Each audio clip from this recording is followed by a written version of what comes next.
welcome to RGP Have a Natter. Today with me I've got Alfie. Hello. Dan. Hello. And Jake. Hello again. And I'm Matt. Right, today we're going to talk about early access on Steam. So what is early access on Steam?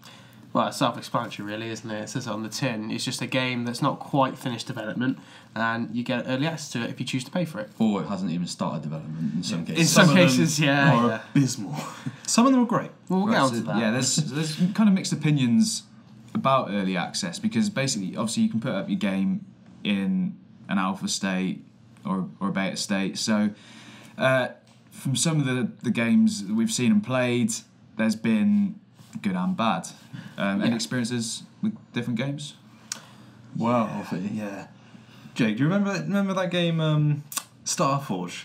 Yeah. Yeah. Is that even fixed yet? I don't think anything has happened. No. See, Starforge was a game that was under development for quite a few years, and it was in. You could download it from their website, and then eventually it became greenlit on Steam, which is where Steam just accepts it and it gets voted in, and you're allowed to download and play it, buy it, all sorts of things.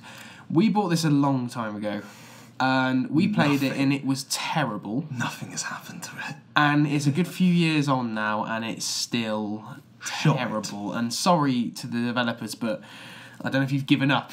Because you need to tell us. It's one of those things, like a lot of the early access game. It's got the promise, but it just hasn't delivered anything. Absolutely. And this carries on to other games. Yes, they kind of show off an idea, and it seems really cool. But they don't say when it's going to be finished. You know, do they have a time to finish it? If you've already given them money, what's their incentive to finish a game? Yeah, a bit like Kickstarter, isn't it? Where you don't really know if this is actually ever going to be Absolutely. finished. Because you might as well think the only thing you're sure that you're going to get is this game as it currently is.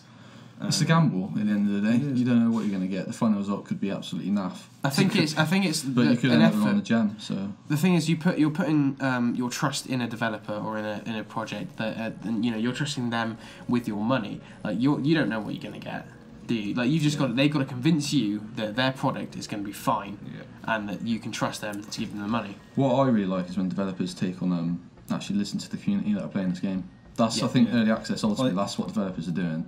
They want to make the game that's perfect for their fan base. Just like the Daisy devs said, they said, don't buy into this unless you want to be actively There's a massive involved in warning on development. Steam when you try purchase. Yeah. Warning, this game is buggy as hell. And this is, if anyone doesn't know, this is DayZ, which is it was originally an Arma 2 mod. If you don't know, you're a moron. It was an Arma 2.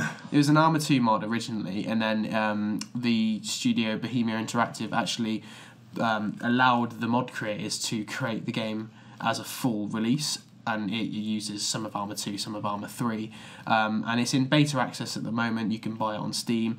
Like you said, they do warn you, don't buy it if you expect a full release game. But I think the biggest one that's kind of stood out at the moment is one that's really, really early alpha, and that's 7 Ways to Die. And they're charging a lot of money for that game as well. The things I've seen about that. It's not playable. I've seen another one, Planetary Annihilation. That's been out for a while. That, £60 it was. Yeah, they did. They said, I think they for. said they did that because they wanted to keep it similar to what the Kickstarters had to pay to actually buy into the alpha, so that they wouldn't be like, well, why did we kickstart this? We could have gotten for the alpha for much cheaper if we just wait for it to come on Steam. Yeah. So this is where a lot of complications Just come wait in. till it's released though if you really want to play it, because I mean, at the end of the day, it's not a game yet.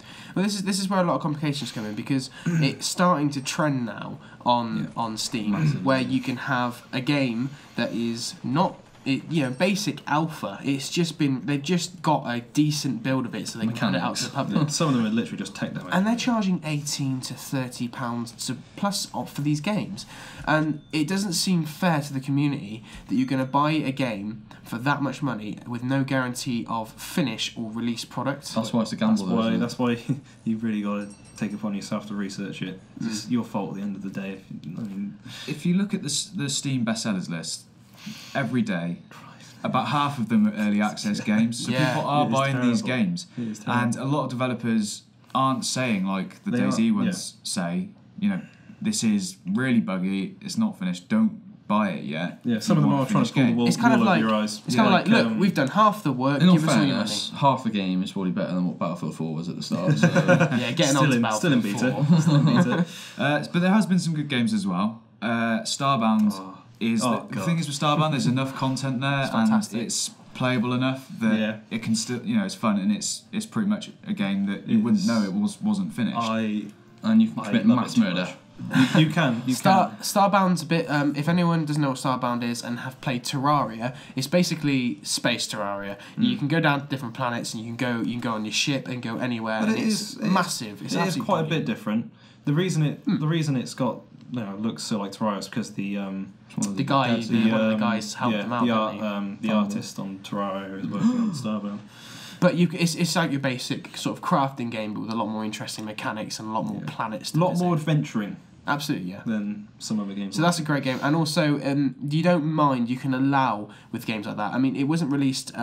In fact, when it was released, it almost immediately got put on sale, and I only paid about £7 to £8 for it on Steam in the sale, and it was only £13 asking price anyway, roughly. We all got it about the same time, didn't we? Yes, and so that's a really good deal. I think they did a good thing by not releasing it in alpha, because I think if you're going to release it on early access, it's probably better off putting it out in beta than in alpha, because in alpha, I mean, some things can just be terrible. But if you're a really small dev, then putting it up in alpha, can need the money. Yeah, that money can be really useful.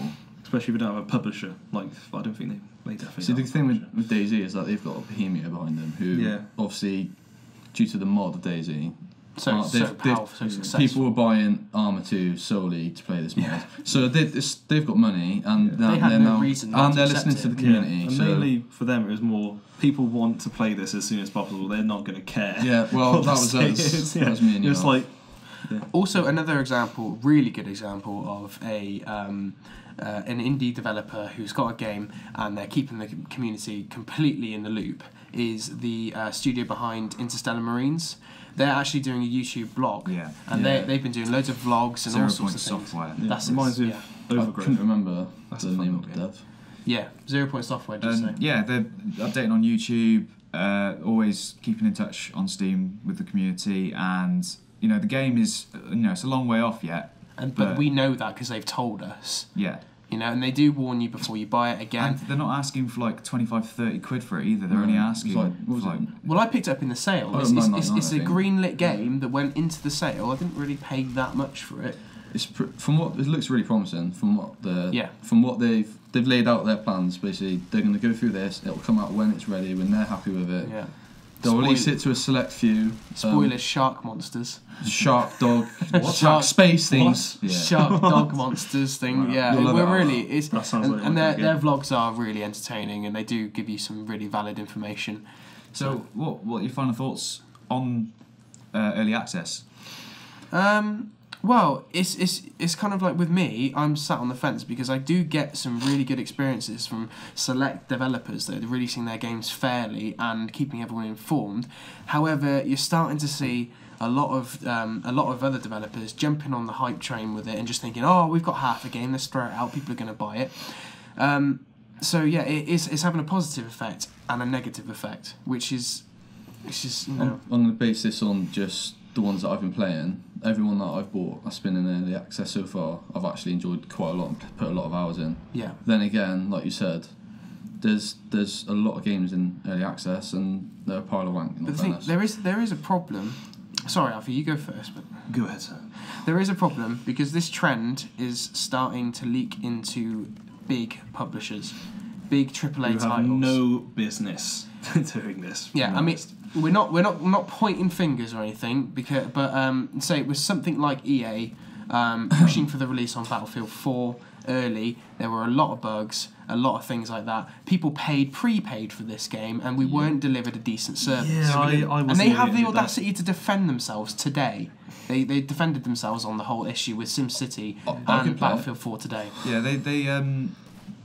they're part of the problem, but so are we for buying into this stuff. And we live in a world now where, because of the internet, you can patch the game afterwards. People thinking, oh yeah, it's not quite finished, but we said this date, so we'll release it on this date and patch it afterwards because we've already got your money. Yeah. So as far as they're concerned, they're making the sales and then just patch the game and fix it afterwards. At the end of the day, a business. They need to make money. And if we're going to be stupid enough to buy these games before, they'll keep doing it. They'll keep doing it. It's a pattern that's going to make them the most profit. They have the power and the influence to convince us to buy their games before. Whereas indie developers, they go mostly purely on a trust basis. They say, look, we've got this game. If you want to pay for it and experience our process of making the rest of the game, then please do that. I mean, pre-orders was bad enough with all pre-order DLC and stuff, but this is like the next step forward from that. But I've got to say, I think some of the games I played on early access are really good. Other ones I've thought I'll leave that and come back to it. It's nowhere near playable yet. I think there needs to be some kind of system to sort through early access games a lot better, so that you really know what you're getting. Don't make me use this rock. Because these games are changing all the time, though, because they're not finished games, you can't rate them properly, because by the time you've rated it, there could be a patch changed out. and it's completely different. Then you get a reset every time a patch is updated for that game. Yeah, it makes things a lot more complicated, and I think that's the biggest issue. It's a mixed bag. You've got the good and the bad. And ultimately up to the consumer, though, to do their research and find out whether or not it's a game they want to support. And going by your experiences, Alfie, how are you feeling about it? Don't jump in too early, or else you're gonna get really disappointed. Yeah. There's far too many of them. I've just been like, wow, that was good for 5 minutes. Now I've realised it's shit. I'm not going to play it. I mean, if you find something that tickles your interest, then you've got nothing to lose, really. You could end up with an absolutely stellar game. Yeah. So I think it's just be more. It's personal preference, isn't it? Yeah, just be wary. The more you know. Because the problem is the people who are putting the games up, there's no real system as to what they have to say or what they don't have to say. So they could just tell you, oh yeah, this game's brilliant, it's got all this stuff in. Oh sorry, no, I meant to say that stuff's gonna be in it. It's not yet. Like what was it? It was what was it? The War Z. No, Survivor Stories or Survivor Stories. Infestation. That's it. Infestation. Like they said they had all this stuff in it, and it turned out that stuff wasn't in it. It was just planned stuff. Yeah. And I'm pretty that sure had a lot of hype. Anyway, that had a lot of hype, and it let us they want to jump on that DayZ train. Yeah. Choo choo. Okay, Thank you for listening. We've been Random Game People. Leave a like and subscribe if you liked it, and we'll do some more. Yeah. Thanks a lot. See you, I don't know, next week, whenever. We'll see you soon. Bye. Bye. Bye.